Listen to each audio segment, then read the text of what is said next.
Imagine a man born in utter poverty on the harshest grasslands on earth, a boy whose own clan left him and his mother for dead. Now imagine that same man, 50 years later, as the absolute ruler of the largest land empire in history.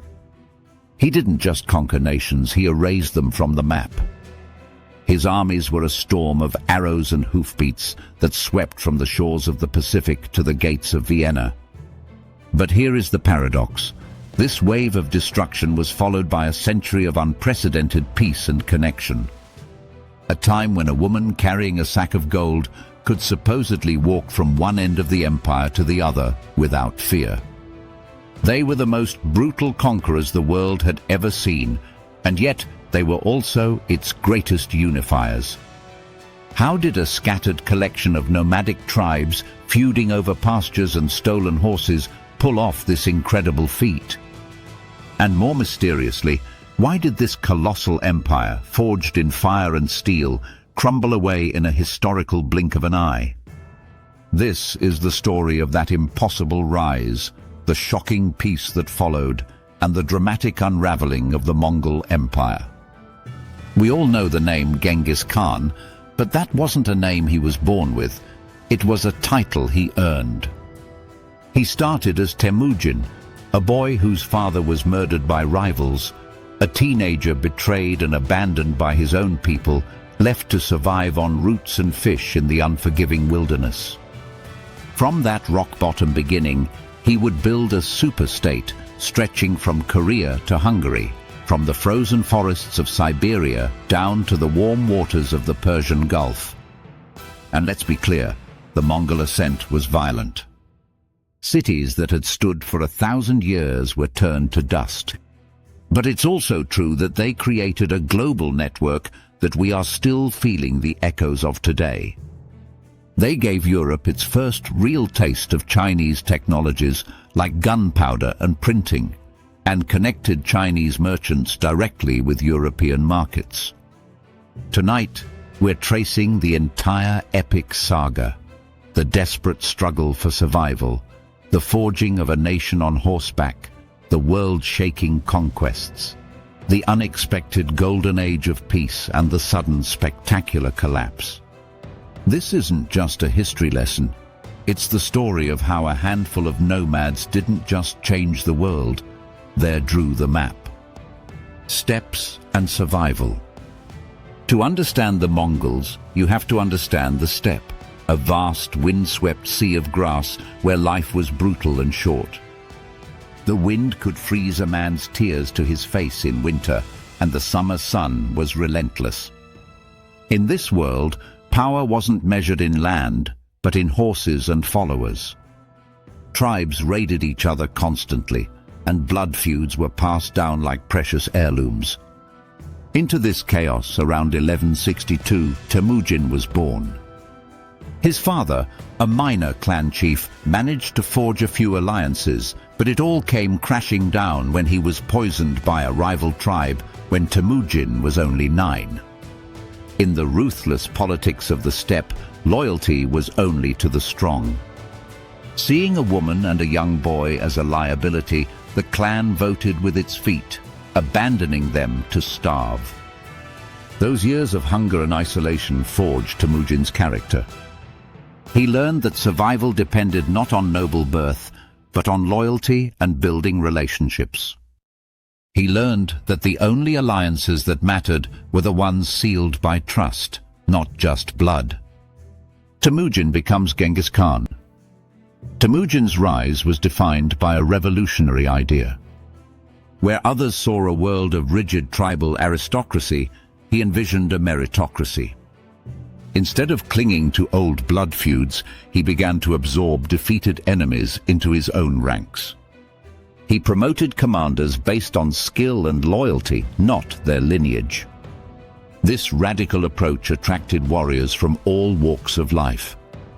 His greatest general, Subutai, was the son of a blacksmith.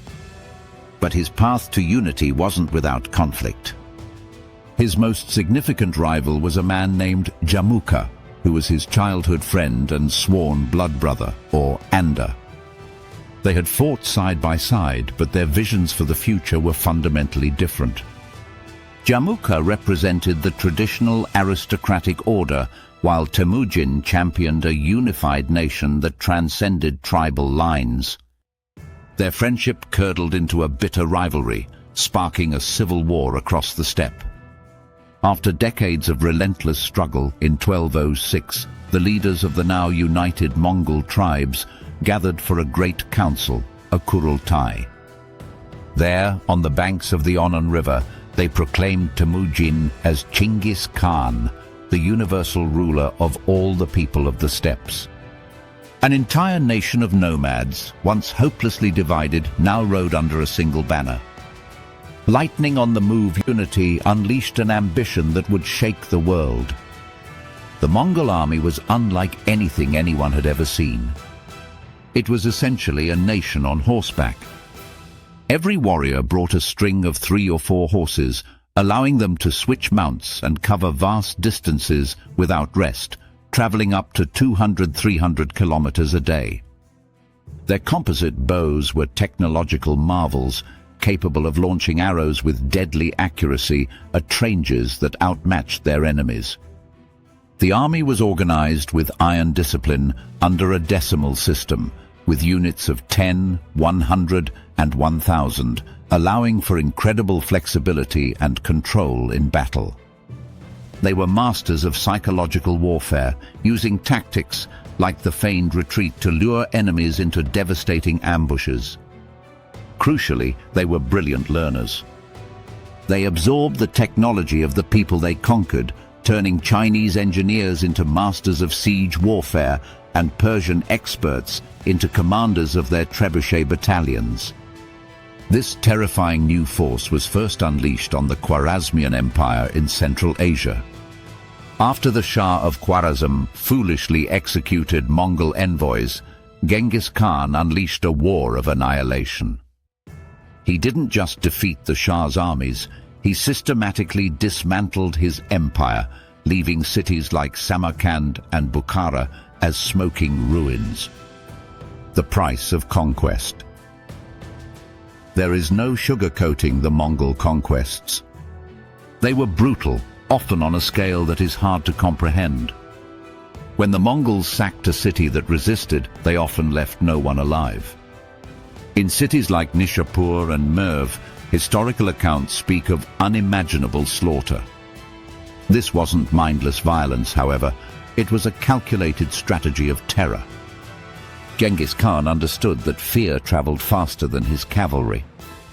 The news of a city utterly destroyed was the most effective propaganda imaginable.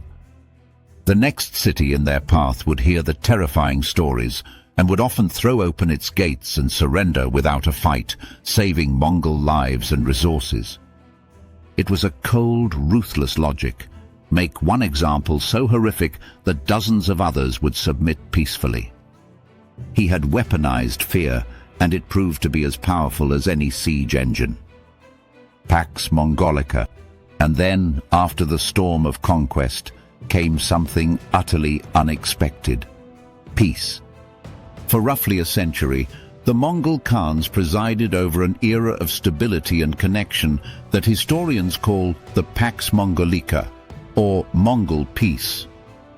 Having conquered nearly the entirety of the Silk Road, they made it secure. Bandits were ruthlessly eliminated and trade exploded. A merchant could travel from Venice to Beijing with a single Mongol passport, a tablet known as a paisa, which guaranteed safe passage and provisions from a network of postal relay stations called the Yam. This system, a sort of pony express on an intercontinental scale, could move messages, goods, and people with astonishing speed. Ideas traveled with the caravans. Chinese gunpowder and printing made their way to Europe, while Persian astronomers and doctors found welcome patrons in the Mongol court in China. For a brief, brilliant period, the empire that had been forged by the sword created the most open, connected world humanity had ever known. The grandson's gamble. When Genghis Khan died in 1227, the empire didn't shatter. It continued to expand. But his grandsons eventually decided to split the vast realm into 4 manageable pieces: the Golden Horde in Russia, the Ilkhanate in Persia, the Chagatai Khanate in Central Asia, and the Yuan dynasty in China, ruled by the great Khan, Kublai. Each Khanate began to develop its own unique character. In China, Kublai Khan embraced Chinese culture, moving his capital to what is now Beijing and establishing a new dynasty. He dreamed of extending the empire even further. Twice he assembled enormous fleets, the largest the world had seen, to invade Japan. And twice he was defeated not by the samurai, but by the weather. Massive typhoons, which the Japanese would later call kamikaze or divine winds, smashed his fleets to pieces.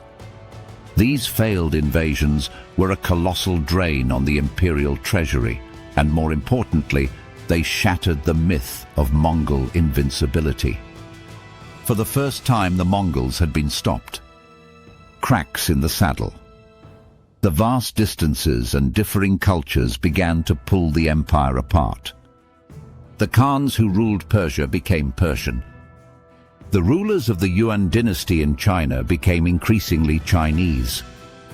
The old guard Mongol traditionalists on the steppes grumbled that their leaders were growing soft, trading their saddles for silk cushions and their nomadic ways for city life. This internal tension exploded into open conflict. Every time a great Khan died, a succession crisis followed. Cousins and brothers raced across the continent to claim the throne, often leading to brutal civil wars. The most significant of these was the war between Kublai Khan and his own brother, Arik Börke, which tore the empire apart. Mongols were now fighting Mongols, and the unity that Genghis Khan had built was fracturing. The unraveling, by the mid-14th century, the factors that had enabled the Mongols' rise began to cause their fall. The very trade routes they had protected so fiercely became conduits for something deadly: the Black Death. The plague swept across Eurasia, devastating populations and crippling the economic and administrative basis of the Khanates. In China, a combination of natural disasters, famine, and peasant resentment fueled a massive uprising known as the Red Turban Rebellion. In 1368, the rebels drove the Mongols out of Beijing, establishing the new Ming dynasty. The last Yuan emperor fled back to the Mongolian grasslands, his family's epic conquest of China undone. Elsewhere, the other Khanates crumbled.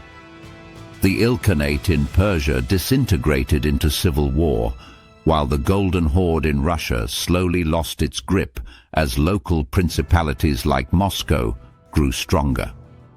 From the ashes of the Chagatai Khanate, a new conqueror, Tamerlane, would emerge to begin his own bloody but short-lived imperial project. In less than 2 centuries, the largest contiguous land empire in history had shrunk back to its homeland. The echo. So what is the legacy of this empire of smoke and silk? The Mongols were, without question, brutal conquerors whose campaigns led to immense destruction. But they were also history's great connectors. They unified China for the first time in centuries and inadvertently created the state of Russia by forcing the disparate Slavic principalities to unite against them. They created a system of free trade, religious tolerance, and rapid communication that was centuries ahead of its time. Their administrative innovations and military tactics were copied by the dynasties that replaced them. The world we live in today, a world of instant global communication and interconnected trade, is in many ways a distant echo of the world the Mongols made. The empire born on horseback rose and fell with breathtaking speed, but its impact never truly faded. So, the next time you order something from the other side of the planet and it arrives at your door, spare a thought for the Mongol courier on the Yam, carrying a golden tablet and riding against the wind, shrinking the world on gallop at a time. If tonight's ride scratched your history itch, smash subscribe and ring the bell. New stories that rewrote the map drop every week. Drop a comment. Which empire should we chase next?